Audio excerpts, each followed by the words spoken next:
উম্মতের সব হালাল আর হারাম নির্বাচনে অস্পষ্ট সুস্পষ্টকরণে আলেমের ভূমিকা কিয়ামত পর্যন্ত থাকবে।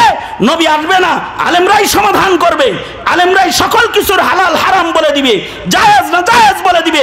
এমনকি কোন রাজনীতি হালাল কোন রাজনীতি হারাম, কাকে ভোট দেওয়া হালাল কাকে ভোট দেওয়া হারাম, এটা আলেমরাই বলে দেবে, আলেমরাই বলে দেবে। জাতির সকল জায়গায়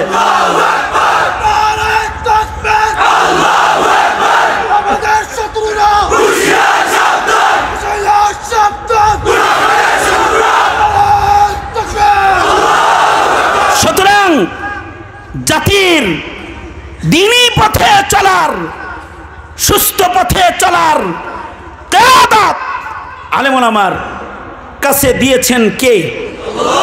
আলেম ওলামাকে এই কিয়াদত দিয়েছেন কে? জোরে আওয়াজ করে বলেন।